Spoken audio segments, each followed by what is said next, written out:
मुकुंदाचार्य ने कहा है कि जो चक्रवर्ती का संपदा है तो उस संपदा को एक तरफ रखो और सिद्ध भगवान का एक क्षण का सुख पता रहे, वो समान नहीं हो सकता है।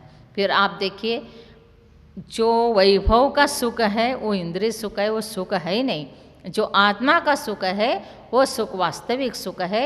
इसलिए कहा कि जो सिद्ध भगवान का सुख एक क्षण का सुख है, ये चक्रवर्ती का वैभव उसके बराबर नहीं हो सकता है। तो इसलिए जब हम शुद्धात्मा का ध्यान करेंगे और एकाग्र चित्त होकर शुद्ध आत्मा का स्वरूप का चिंतन करेंगे, शरीर से रहित है, द्रव्य कर्म भाव कर्म नो कर्म से रहित है, सिद्ध भगवान जैसा ही मेरा आत्मा शुद्ध है, बुद्ध है, निरंजन है, संसार माया से रहित है। इस प्रकार हम न्यायक स्वभावी शुद्ध आत्मा का जब ध्यान लगाएंगे तो हमारे लिए भी उतना ही क्षण के लिए सिद्ध जैसा आनंद आएगा और ऐसे लगेगा कि वास्तविक शुद्ध पर्याय क्या होगा, वास्तविक शुद्धात्मा का सुख क्या होगा, ये हमको ज्ञान होगा। वो भी सम्यक दृष्टि आत्म तत्व को जानकर आत्म स्वरूप में तन्मय होकर आत्मा का ध्यान करेगा तो उसको आत्म सुख का आभास होगा। प्रैक्टिकल में तो अभी वो भी प्राप्त नहीं कर सकता है, क्योंकि सम्यक तो होने के बाद तो वो सिद्ध बनेगा, ये निश्चित है। लेकिन वो सिद्ध बनने के लिए इसको सम्यक दर्शन ज्ञान चारित्र रूपी जब रथ पर आरूढ़ होगा तब ये क्या है कर्मों का निर्जरा करके शुद्ध बनेगा। इसलिए शुद्धात्मा का हमको हमेशा चिंतन करना चाहिए। संसार से मुक्ति दिलाने वाले जो दर्शन ज्ञान चारित्र है उनका आराधन निरंतर करना चाहिए। पूर्व प्रयोगात् संगत्वात् बंध छेदा तथा गति परिणामाश्च। जो आत्मा ऊर्ध्व गमन करता है तो सीधा कर्मों से रहित होते ऊर्ध्व गमन करा। तो कैसे आत्मा ऊर्ध्व गमन किया? एक समय में आत्मा यहाँ से मध्यलोक से गया, इसलिए 7 रज्जु गमन किए एक समय में। तो एक पुद्गल परमाणु नीचे से जो लोक है उसके नीचे से आएंगे तो एक समय में 14 रज्जु पुद्गल परमाणु भी गमन करता है। इतनी शक्ति है। और आत्मा में भी ऐसे शक्ति है कि ऊर्ध्व गमन करेंगे तो जो लोक है उससे भी आगे जो लोक होता है तो और भी गमन कर सकता था। आत्मा ऊर्ध्व गमन कैसे करता है? पूर्व प्रयोगात् असंगत्वात् बंध छेदात् तथा गति परिणामाश्च। पूर्व प्रयोग से असंग अर्थात कर्मों का संगति छूटने से और बंधन से मुक्त होने से और ऊर्ध्वगमन स्वभाव आत्मा का होने से। इन चारों के लिए 4 उदाहरण देंगे, उससे समझ में आएगा। आविद्य कुलाल चक्रवत व्यपगत लेपा लाभो वदेरंड बीज सिकावत बीजवत अग्निशिकावश्च। कितना सुंदर बताया। पूर्व प्रयोगात्, तो उसके लिए पूर्व प्रयोग का उदाहरण क्या दिया है?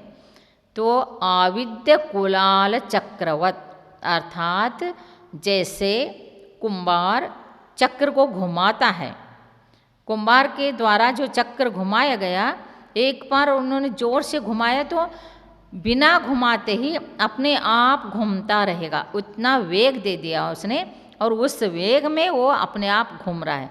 उसी प्रकार से जैसा कुंभार के चक्र बिना को ही ऐसे फिर से न घुमाते हुए एक बार घुमा के छोड़ दिया तो वो घूमता रहता है, उसी प्रकार आत्मा भी कर्मों से मुक्त होने के बाद क्या है? दूर होता है, अर्थात ऊर्ध्वगमन कर देता है और कर्मों से अलिप्त होने के बाद ऊर्ध्वगमन करता है। उसके लिए क्या कहा है? व्यापगत लेपा लाभोवत, जो तुम्बी का फल होता है और तुमड़ी बोलते हैं, तो वो तुमड़ी जो है उसको कीचड़ लग गया तो वही तुमड़ी पानी में डूब जाएगा, और जैसे जैसे उसके ऊपर का संपूर्ण कीचड़ निकल जाएगा वो नीचे से ऊपर तैर के आएगा। वैसे ही आत्मा कर्मों से सहित था इसलिए नीचे था, जैसे जैसे उनके कर्म निकलते गए वैसे ऊर्ध्वगमन करके संपूर्ण कर्म का जो है मुक्ति होना, अर्थात कर्म मल निकलने से, कर्म रूपी कीचड़ दूर होने से आत्मा कैसे तुमड़ी के फल के समान ऊर्ध्वगमन कर देता है। आदि बहुत से जगह में सामान्य केवल्य आदि जो मोक्ष गए हैं वो स्थान है। तो ये सारे सिद्ध क्षेत्र, सिद्ध भगवान जहाँ बनते हैं वहाँ सिद्ध क्षेत्र, क्षेत्र की अपेक्षा से वर्तमान में हो गया। लेकिन भूत निगमन की अपेक्षा से जहाँ पर जन्म का सिद्ध देखेंगे तो कर्म भूमि से ही सिद्ध बनते हैं, इसलिए 15 कर्म भूमि सिद्ध क्षेत्र हो गया। और यदि कोई संहार करके अर्थात उपसर्ग के द्वारा उनको कर्म भूमि से बाहर भोग भूमि में भी लेके डाल देता है तो वहाँ से भी वो सिद्ध बन सकते हैं। तो इसलिए पूरा मानुष्योत्तर क्षेत्र 45 राज्यों का जो हमारे 2.5 द्वीप है मानुष्य क्षेत्र है, तो उतना ही 2.5 द्वीप का अर्थात 45 लाख योजन का ही सिद्ध शिलाएँ 545 कहा जाता है। एक नरक का, प्रथम नरक का जो बिल है वो 45 लाख योजन का है, और जो हमारे 2.5 द्वीप है वो 45 लाख योजन का है, जो स्वर्ग का इंद्रक विमान है वो 45 लाख का है, और जो सिद्ध जो ईशत प्राग भारत भूमि है अष्टम पृथ्वी है वो 45 लाख का है, और जहाँ पर सिद्ध भगवान विराजमान हुए उसको सिद्ध क्षेत्र कहेंगे तो वो 45 लाख। इस प्रकार से 5-45 आप पूजा आदि में भी पढ़ते हैं। और अब तीर्थ, तीर्थ का अर्थ ये है कि तीर्थंकर जो होते हैं उनके समय में समकाल जब तीर्थंकर है उपस्थित है उस टाइम में भी अनेक केवली सिद्ध हो जाते हैं, और तीर्थंकर के बाद में भी हो जाते हैं, इसलिए उनको तीर्थ सिद्ध कहते हैं।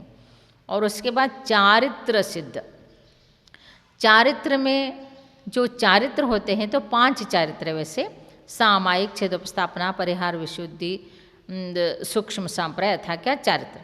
तो एक यथा क्या चारित्र जब होता है और वो तो सभी वो भी छूट जाएगा, लेकिन पहला भूत निगम से देखेंगे तो कोई एक चारित्र, चाहे सामायिक छेदोपस्थापना 2 चारित्र, कोई 4 चारित्र, कोई 5, इनमें से कोई भी चारित्रधारी जो होते हैं तो उनको मोक्ष होता है, इसलिए कहा जाता है। फिर उसके बाद प्रत्येक बुद्ध, प्रत्येक बुद्ध का अर्थ है जो सिद्ध बने हैं वो उनके स्वयं के ज्ञान से भेद ज्ञानी होकर आत्म सिद्धि प्राप्त करके वो सिद्ध बने हैं, इसलिए उनको प्रत्येक सिद्ध बोलते हैं।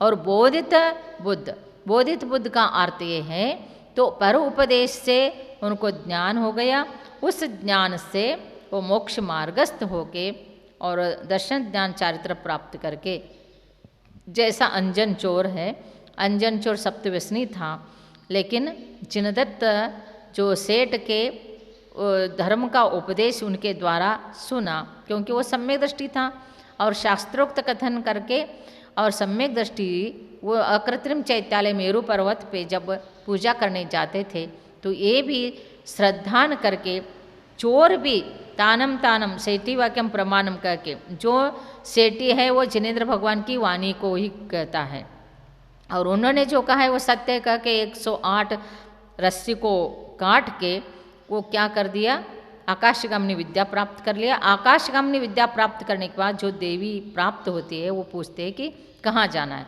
तो उन्होंने बोला मुझे कुछ नहीं चाहिए या कहाँ नहीं जाना है, मुझे जहाँ पर जिनदत्त सेठ है वहाँ। तो उन्होंने कहा जिनदत्त सेठ तो अब भी कहाँ पर है, अकृत्रिम चैत्यालय सुमेर पर्वत पे पूजा कर रहे, तो मुझे भी वहाँ जाना है। तो वहाँ गए, तो वहाँ जाते ही उन्होंने दर्शन करके सबसे पहले यही कहा कि आपके कहने से तो हमने श्रद्धा करके जो हमने तत्व को ये किया अर्थात श्रद्धान किया, उसके कारण मैं यहाँ पर पहुँचा, तो अब आगे मेरे को कर्मों का निर्जर करने करके मोक्ष जाने का उपदेश भी दे।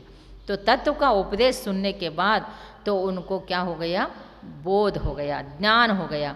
फिर वो सारे व्यसन को छोड़े थे, इसलिए तो वो क्या बन गए, सम्य दृष्टि। सम्य दृष्टि बन के तत्व ज्ञान प्राप्त करके फिर कैलाश पर्वत पर जाकर मुनि बनकर दीक्षा धारण करके तपस्या करके जो कर्मों का निर्जर करके मोक्ष गए, वो बोधित बुद्धि। इस प्रकार से उपदेश से जो तत्व ज्ञान प्राप्त करके कर्मों का निर्जर करके सिद्ध बनते हैं उनको बोधित बुद्ध कहते हैं। कोई उपसर्ग करके, उपसर्ग से अर्थात यहाँ पर तपस्या कर रहे, यहाँ से लेके कोई भोग भूमि में, समुद्र आदि में, पर्वतों में छोड़ देते हैं तो वहाँ से सिद्ध बन जाएंगे। तो वो कोई भी जगह से सिद्ध बनते, इसलिए उनको अकर्म भूमि कहा जाता है। भोग भूमि को अकर्म भूमि, वहाँ से सिद्ध बन जाते हैं। सबसे कम है अकर्म भूमि वाला, फिर कर्म भूमि वाला अधिक है। उसके बाद ऊर्ध्वलोक सिद्ध है, तिर्यक सिद्ध है ना, ये तीन सिद्धों में से ऊर्ध्वलोक सिद्ध जो है सबसे कम है। फिर उनसे संख्यात गुना अधोलोक सिद्ध है, उनसे संख्यात गुना तिर्यक लोक सिद्ध है। कहीं से ऐसे जगह से 45 लाख योजन में से सिद्ध हो रहे, उनको तिर्यक सिद्ध कहते हैं। तो ऊर्ध्व सिद्ध का है जैसा पर्वत में से जाने का, और अधो सिद्ध है समुद्र से जाने का। इस टाइप से भी है, नीचे गिराते हैं, ऊपर से नीचे गिराते हैं, उसको भी कहते हैं। या तो नीचे से ऊपर जाते हैं, पर्वतों में छोड़ देते, तो उनको ऊर्ध्व सिद्ध कहते हैं। और समुद्र सिद्ध, कोई समुद्र में जाके डाल देता है तो वो समुद्र सिद्ध होते हैं, समुद्र सिद्ध अल्प। और उससे भी द्वीप सिद्ध संख्यात गुना है। फिर उसके लवण समुद्र सिद्ध अल्प है, उससे भी कालोदधि समुद्र सिद्ध संख्यात गुना है। कालोदधि समुद्र से ज़्यादा जम्बूद्वीप धातकी खंड सिद्ध है, धातकी खंड सिद्ध से पुष्करार्ध सिद्ध अधिक है। इस प्रकार से कम और ज़्यादा सिद्ध होते हैं, इसको अल्प बहुत कहते हैं। ऐसे सिद्ध भगवान जो बनते हैं और उनका स्थान, उनका ये सब अपेक्षा से जो कथन किया है, इसको समझ के हमें भी ध्यान में ये किस प्रकार से सिद्ध, कहाँ कहाँ से सिद्ध बनते हैं ये समझना चाहिए। जैसा अभी समझिए, कोई उपसर्ग करके विदेह क्षेत्र में कोई चतुर्थ काल तो है ही, वहाँ से कोई मुनि को यहाँ पंचम काल में लाके कोई छोड़ दिया तो यहाँ से भी वो सिद्ध बन सकते हैं। तो ऐसे भी सिद्ध बनते हैं। लेकिन यहाँ से कोई विदेह क्षेत्र में गया तो विदेह क्षेत्र से मोक्ष नहीं जा सकता है, क्योंकि चतुर्थ काल में जन्म हुआ ही चाहिए, वज्र शबनारा संवन ही चाहिए। हीन संवन वाले को मुक्ति नहीं मिलती। और इस प्रकार तत्वार सूत्र को आप 10वां अध्याय जो है ये पूरा हो गया। और तत्वार सूत्र का तो अध्ययन बहुत सुंदर तरह से आपको सुनना भी चाहिए और उसका चिंतन भी करना चाहिए। और इसमें जो कुछ भी छूटा है, क्योंकि समय भी है और इस प्रकार से कथन करने में भी कुछ छूटा है, तो भी आप उसका ध्यान देखते हुए और उसका विशेष और विशेष और विशेष जानने के लिए, और आपको बहुत, क्योंकि तत्वार सूत्र एक सूत्र है और उसके बाद पूज्यपाद आचार्य के द्वारा उसमें विस्तार पूर्वक सर्वार्थ सिद्धि है, और उससे भी विस्तार पूर्वक श्लोक राजवार्तिक है, उससे भी विस्तार पूर्वक श्लोक वार्तिक है। राजवार्तिक अकलंकाचार्य ने रचना किया और श्लोक वार्तिक विद्यानंद मुनि जो पहले के पूर्व के, तो उन्होंने श्लोक वार्तिक रचना किया। तो इसलिए इनके राजवार्तिक 3 भाग, श्लोक वार्तिक 7 भाग, सर्वार्थ सिद्धि 1 भाग, तत्वार सूत्र। तो ये तत्वार सूत्र इतने छोटे छोटे सूत्र है, लेकिन इसके बारे में कितने ग्रंथों का वर्णन है। और धवलादि ग्रंथों में भी आप जाएंगे तो उसमें भी कहा जाता है कि जो तत्वार सूत्र है उसका सत्संख्या, क्षेत्र, प्रमाणनया आदि का भी वर्णन उसमें मिलता है। तो इसलिए महानुभाव, ये तत्वार सूत्र जैन धर्म का पूर्ण प्राण है और बेस है, और इसमें सभी चारों अनुयोग का सम्मेलन है। और जिस प्रकार से दृष्टांत दे के कोई कथन करते तो उसको प्रथमानुयोगी कहा जाता है।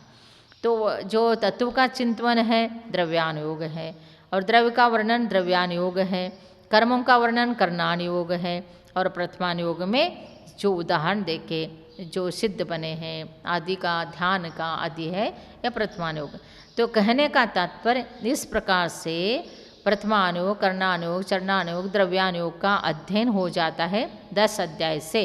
कितना भी कहेंगे तो कुछ तो रहेगा ही, कितना भी विस्तार करेंगे तो कम ही होगा, क्योंकि अनंत ज्ञान है। ज्ञान तो अनंत है, शब्द क्या है, बहुत मर्यादित है, संख्यात है। और इसलिए कहा पन्नवनिज्जा भागो अनंत भागो अनविलप्पानम, पन्नवनिज्जानम पुनः अनंत भागो सुदनिबद्धो। गोमठ सार में निमिषचंद्र आचार्य ने क्या कहा, जो ज्ञान है ये अनंत है, और केवल ज्ञान में 3 लोक के 3 काल के चराचर वस्तु ज्ञान में आ गया। और वो जो द्वादशांग में खिरी है वो अनंतवा एक भाग खिरी है, वो भी द्वादशांग में आचारांग, सूत्रांग, स्थानांग, समवायांग, व्याख्या प्रज्ञप्त्यंग, ज्ञातृधर्मकतांग, उपासक अध्ययनांग, अंतकुर दशांग, अनुतर दशांग, प्रश्न व्याकरणांग, विपाक सूत्रांग, दृष्टिवादांग, ये 12 द्वादशांग है। दृष्टिवाद के 5 भेद है, परिक्रम, सूत्र, प्रथमानुयोग, पूर्वगत, चूलिका। और परिक्रम के 5 भेद हैं, और चूलिका जो सूत्र है उसके वर्णन है। तो पूर्वगत के 14 पूर्व है, उत्पाद पूर्व, अग्रायण पूर्व, और वीर प्रवाद, अस्ति नास्ति प्रवाद, कर्म प्रवाद, आत्म प्रवाद, प्रत्याख्यान, विद्यानुवाद, कल्याणवाद आदि, ये सब 14 पूर्व है। तो ये सारे भी कितने एक एक अक्षर से निर्मित है, और पद कितने हैं, 18,000, 36,000, 42,000, इस प्रकार से पदों से निर्मित है। तो ऐसे शास्त्र समुद्रे, शास्त्र जो है समुद्र जितना है, उसको शॉर्ट में भगवान की वाणी को इतने छोटे से में बताना, ये जो केवल ज्ञानी का विषय और उस विषय को एक अल्पज्ञानी छद्मस्त ज्ञानी के द्वारा सुनना, और बहुत कम ही रहेगा।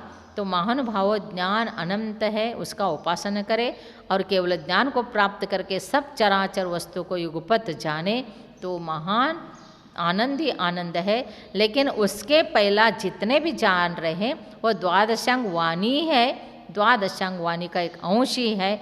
जैसा समुद्र है, और समुद्र का पूरा पानी पीने के बाद उसका स्वाद लेने की ज़रूरत नहीं, समुद्र का एक बूंद भी आप टेस्ट करेंगे तो समुद्र का पानी कैसे है पता चलता है।